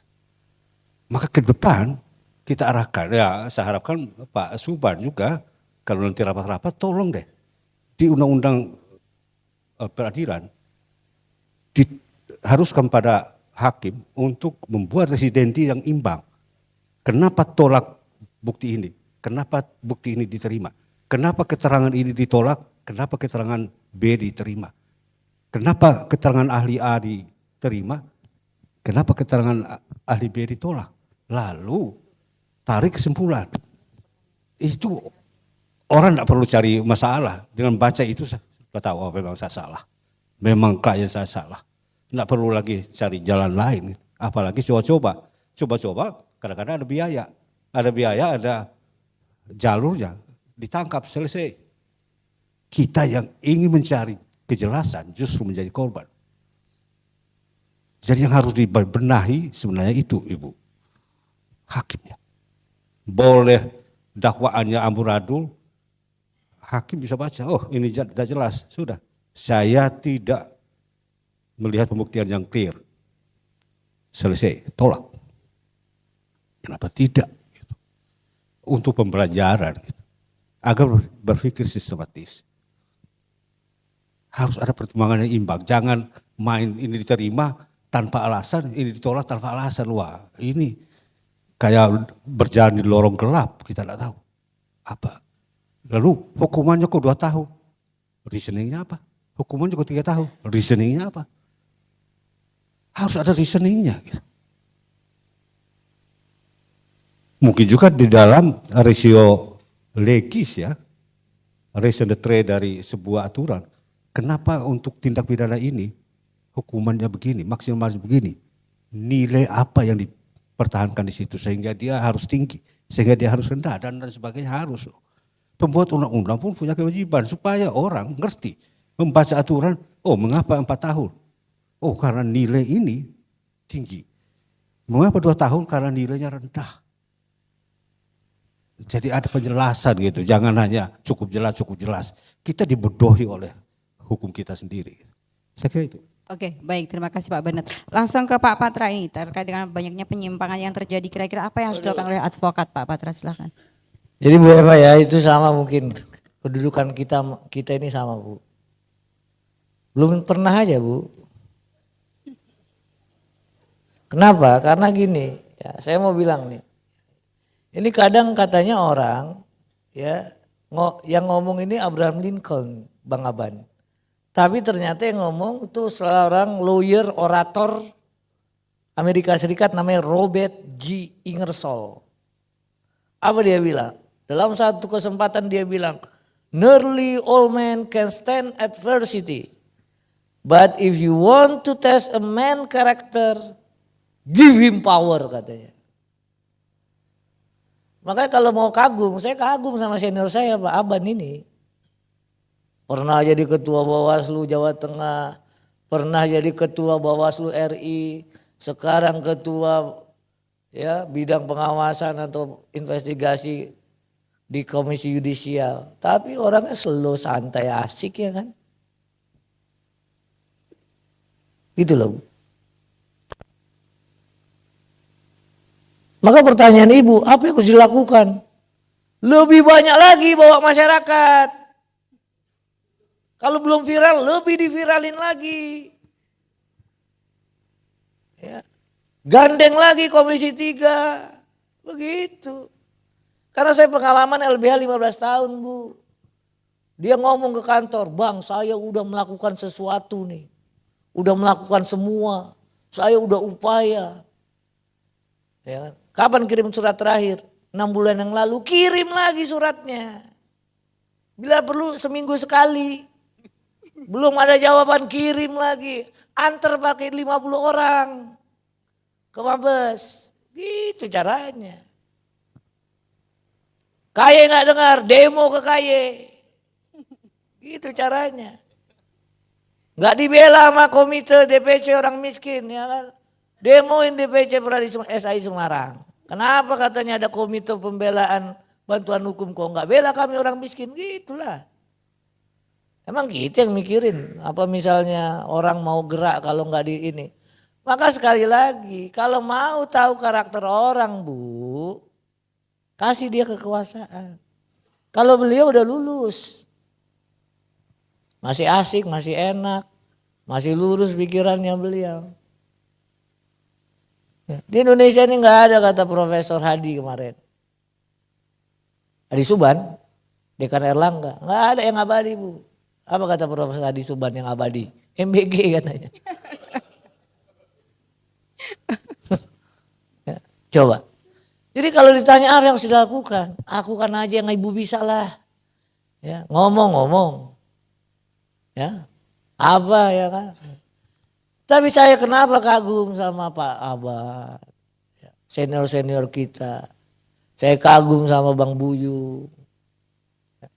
Beliau udah ngalamin, dikasih kekuasaan, dikasih posisi, dikasih jabatan.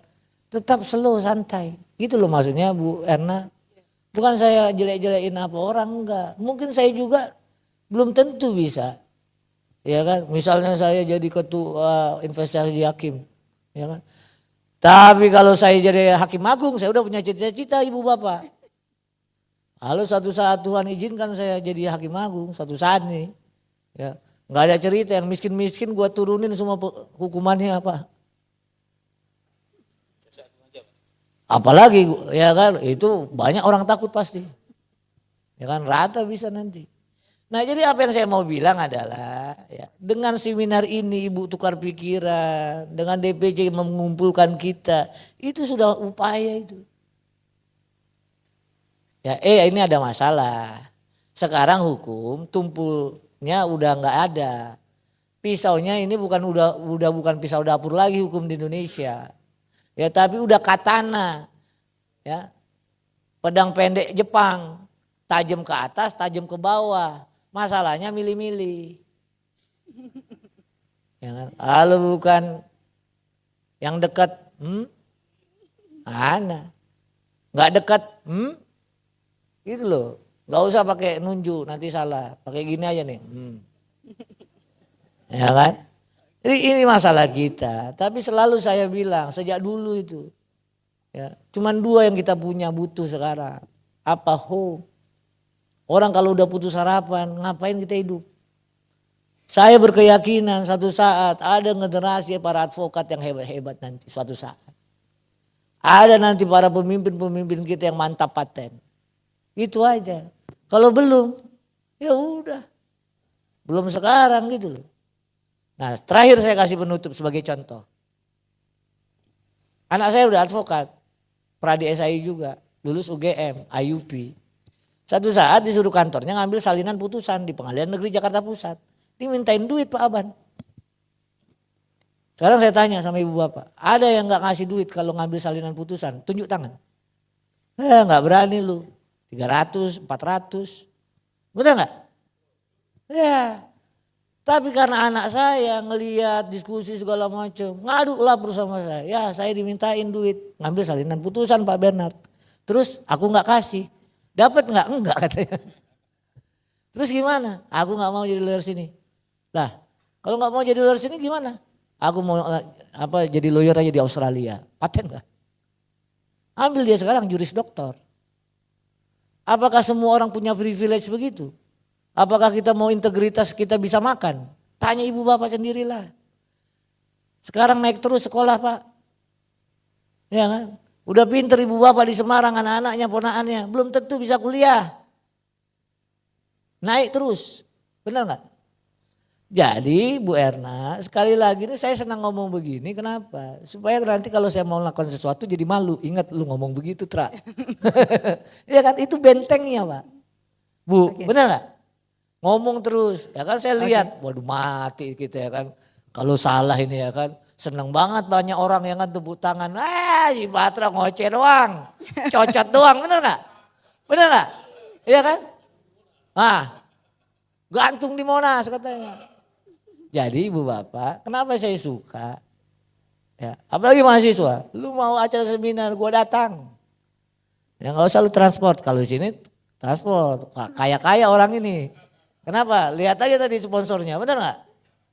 Sampai Pak Sekretaris menyumbang 50 juta tadi dibisiin. Nah jadi kalau ibu bapak mau lihat ya, kita menuju satu perubahan nanti. Dan semua itu sejarahnya akan begitu. Nah, pertanyaannya, kalau nanti ada perubahan, ibu bapak mau pimpin nggak? Ya kan? Itu aja. Udah slow aja lah. Ya, kalau orang lihat pakai mobil mewah gak usah ngiler. Benar nggak? Dia jadi punya jabatan wakil menteri ya kan? Ya kan? Merangkap ketua umum gak usah ngiler, biarin aja. Ya, ngapain ngiler, ya kan? Ya nggak bang? Ya, udah kita gini-gini aja, tapi gerak terus mahasiswa. Ya, jangan ditawari apa ketua BEM jadi tunduk sama rektor, jangan. Justru waktu jadi ketua BEM main kita, cocok ya? Ya. Oke. Tapi kalau udah selesai demonya, pulang lagi ke kampus, selesaikan sarjanamu. Ya, jangan mau ditipu sama senior. Ya, senior itu ada gelarnya.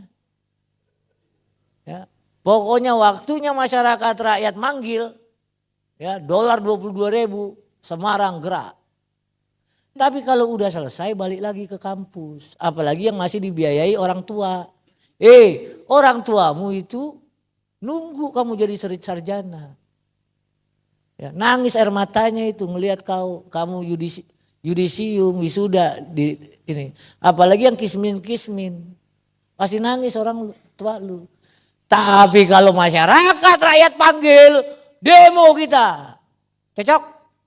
Ah, udah. Oke, baik, terima kasih Pak Patra. Luar biasa, tepuk tangannya buat Pak Patra dan juga narasumber lainnya. Terakhir satu pertanyaan saya akan tujukan kepada mahasiswa. Oke, silakan berdiri Mas. Nah, ini yang mau demo, Ya, mau demo ya.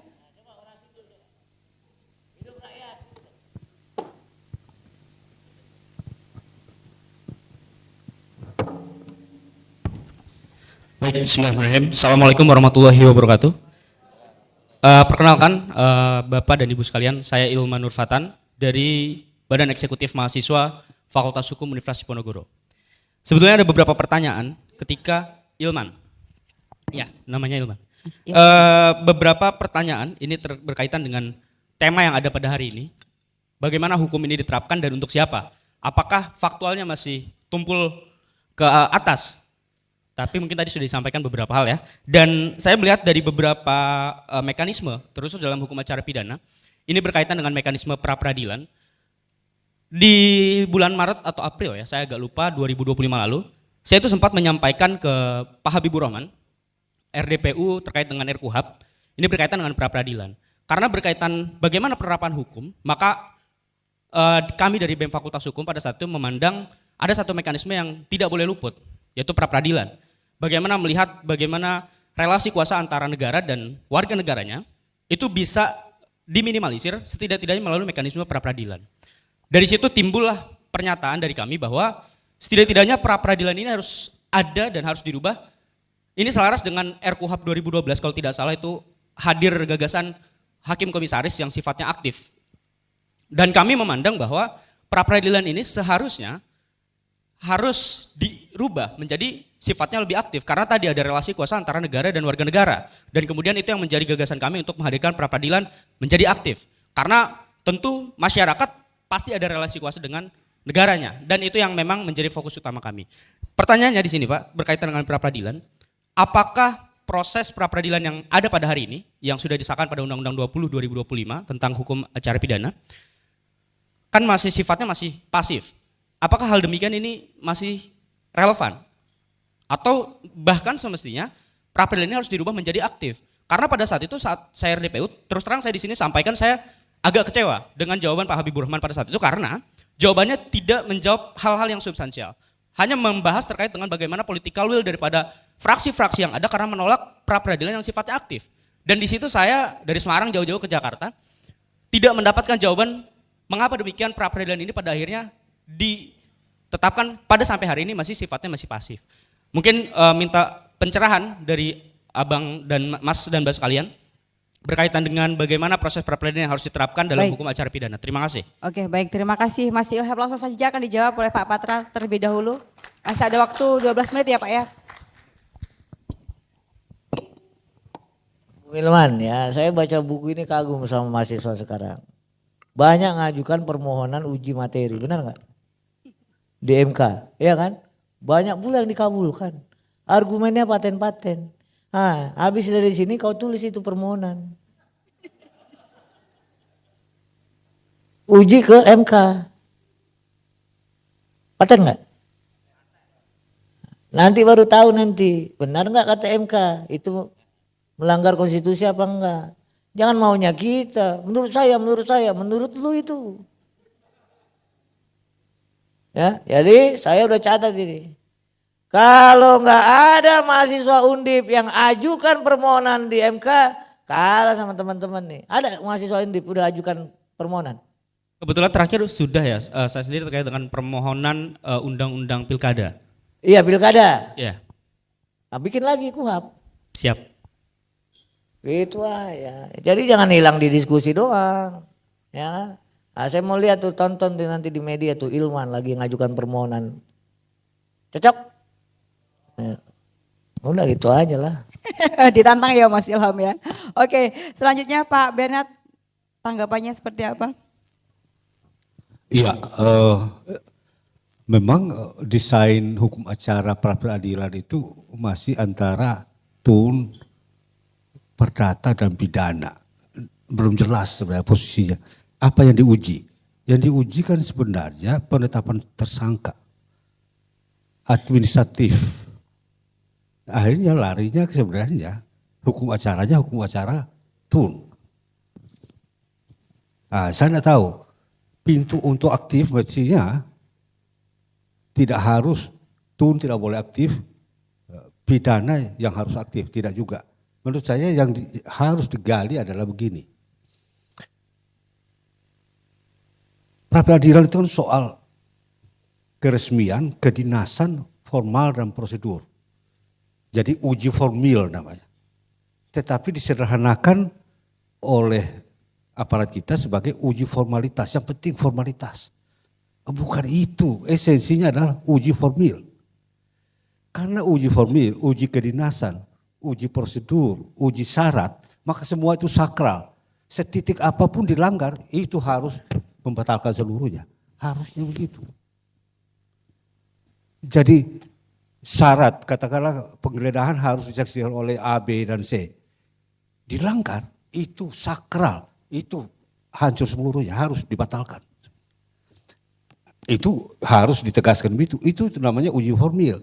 Karena keresmian, kedinasan, formal, syarat itu semua sakral. Tidak boleh dilangkahi sedikit pun. Itu namanya uji formil, bukan formalitas. Gitu deh.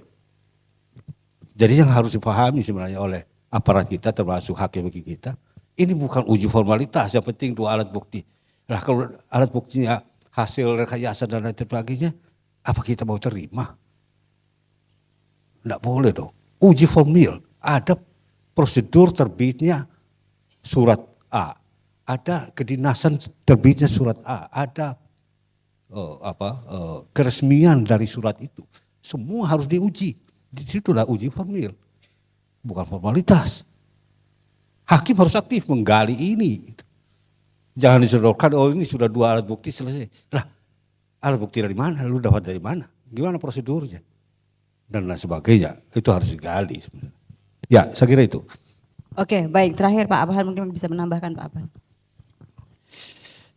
Terima kasih. Saya melihat begini, soal pra peradilan ini sebetulnya pra peradilan pertama yang populer itu kalau nggak salah Hakim Sarpen ya, PG itu ya. Sehingga ke sini kemudian banyak pra peradilan yang digabungkan dan sebagainya, itu kira-kira itu. Dalam perspektif KAI memang kami mengawasi betul di dalam persoalan pra peradilan, kemudian yang memang ada atensi publik, gitu kan. Karena apa? Ini putusan pra peradilan itu nggak ada upaya hukum kan, nggak ada upaya hukum udah. Itu yang menurut saya memang harus kami memang ada beberapa kasus saya lupa di daerah mana ya.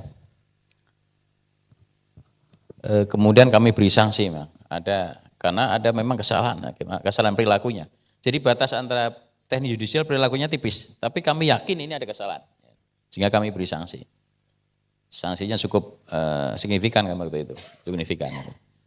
Karena tadi pra peradilan hakimnya sudah tunggal dan putusannya nggak ada payung hukum, dan ini bisa jadi celah. Ya. Celah tadi tanda kutip mafia peradilannya ada, kira-kira kan bisa juga begitu gitu kan itu. Itu jadi habis Sarfin ini itu. Dan menurut saya mahasiswa kalau memang KUHAP dan KUHP ini memang ada beberapa catatan yang perlu diuji materi, lakukan aja sebagai uji materi. Uji materi di Mahkamah Konstitusi, jadikan itu sebagai ruang praktik kimia mahasiswa itu kan, laboratorium mahasiswa itu kan. Itu akan baik itu kan. Jadi jangan hanya undang-undang pilkada aja Mas. Jadi kalau memang ada ketidakadilan dan bertentangan konstitusi, ajukan aja. Jadikan itu laboratorium. Jangan takut salah. Karena begitu awal permohonan ketika ada kurang, dalilnya kurang, akan diarahkan kepada yang mulia Mahkamah Konstitusi itu kan. Jadi itu tidak hanya sekedar di dalam pilkada, tapi kalau toh di undang-undang KUHP dan KUHP baru itu ada, saya kira itu. Dan kami KAY memang kami sedang mendorong untuk partisipasi mahasiswa di dalam pemantauan peradilan. Ya.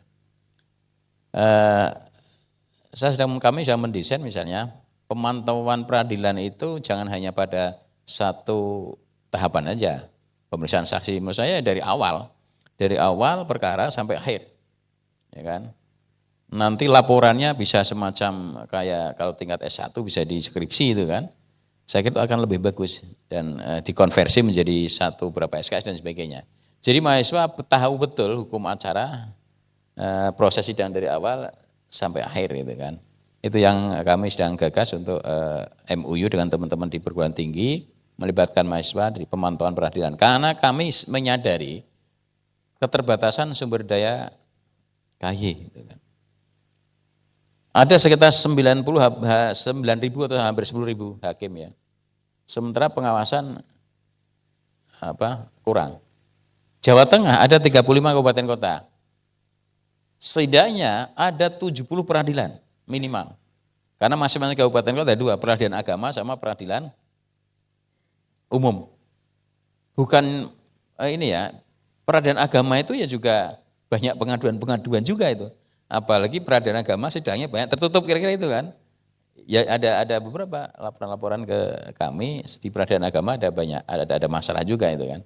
Nah, ini menurut saya perlu keterlibatan mahasiswa di dalam pemantauan ini secara aktif ya. Nah, karena tadi keterbatasan kami. Kami di Provinsi Jawa Tengah itu ada namanya PKY, penghubung kantor KY, penghubung KY, PKY, penghubung KY. Itu hanya 5 person. Bagaimana bisa mengcover 35 kabupaten kota, jangkauannya dari Cilacap itu kan, Blora, Brebes itu kan, enggak mungkin ya. Ini yang partisipasi publik terutama dari mahasiswa sangat kami harapkan. Jadi mudah-mudahan mahasiswa nanti mau untuk melakukan pemantauan peradilan ya, tidak hanya di Jawa Tengah, Jakarta dan sebagainya. Terima kasih. Oke, baik, tepuk tangan buat narasumber yang sudah menjawab pertanyaan dari Mas Ridwan. Bapak dan Ibu sekalian, ya. Ini untuk oleh-oleh satu lagi. Habeas corpus itu kamu dalamin. Pra peradilan itu gagasannya habeas corpus. Itu sistem di negeri Anglo-Saxon untuk membatasi kesewenang-wenangan raja. Maka tonggak dari habeas corpus itu di abad ke-17, di abad ke-18. Ya. Setelah diterbitkan undang-undang ya Habeas Corpus Act. Tidak boleh ditangkap sewenang-wenang. Pertanyaannya justru adalah apakah pra peradilan itu ya bisa dilakukan sebelum kejadian prapaktum atau hanya postpaktum. Saya kasih contoh. Saya ditakut-takuti mau ditahan, Pak. Belum ditahan. Mestinya pra peradilan bisa kita ajukan. Itu yang disebut prapaktum. Nah, itu masukin. di permohonan ibu bapak. Nanti dibuat namanya klausa bersyarat MK. Ya. Nanti putusannya ini ini melanggar konstitusi sepanjang tidak dimaknai. Ya, pra peradilan itu juga bisa dilakukan sebelum upaya paksa dilakukan. Jadi kalau mau disita, sebelum disita kita ajukan dulu pra peradilan, boleh. Paham maksud saya? Ya kan? Jangan udah disita baru kita pra peradilan, nanti bungkusnya udah hilang gitu. Itu mahasiswa ya. Jadi kapan permohonan diajuin? Oke, baik, terima kasih Pak Patra sudah menambahkan. Ada buku untuk dua penanya yang sudah bertanya pada sesi kali ini. Tadi ada Mbak Eva, silakan maju. Mbak Eva dan juga Mas Ilham silakan maju. Ini karena bukunya ada 5, saya kasih ini ya. 1 buku, Pak Patra aja yang memberikan. Ya, silakan.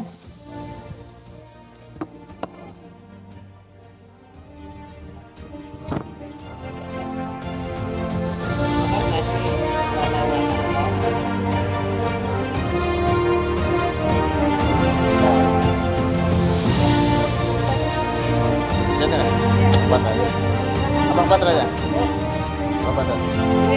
Langsung.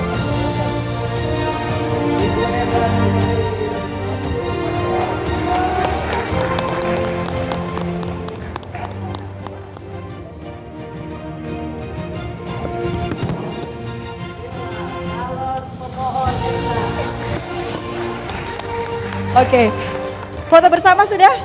Foto bersama dengan narasumber semuanya Pak. Oke, paten kali. Di tengah, penanyanya di tengah dong Pak, penanyanya di tengah. Penanyanya tengah. Iya. Oke.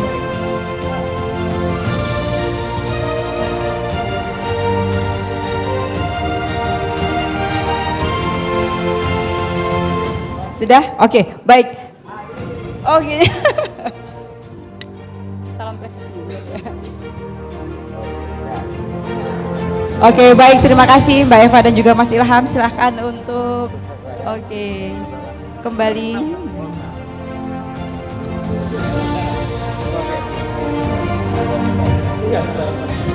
Sebentar Pak. Oke, demikian tadi hadiah yang sudah kita berikan kepada dua penanya. Bapak dan Ibu sekalian, kita sudah di penghujung acara diskusi pada siang hari ini. Untuk itu dari yang telah dijelaskan oleh Pak Patra, Pak Bernard dan juga Pak Abhan, saya akan menyimpulkan sedikit saja. Ungkapan hukum tajam ke bawah dan juga tajam ke atas tadi disampaikan oleh Pak Patra ya adalah kritik sosial yang menggambarkan realitas penegakan hukum di Indonesia yang diskriminatif. Harapannya ke depan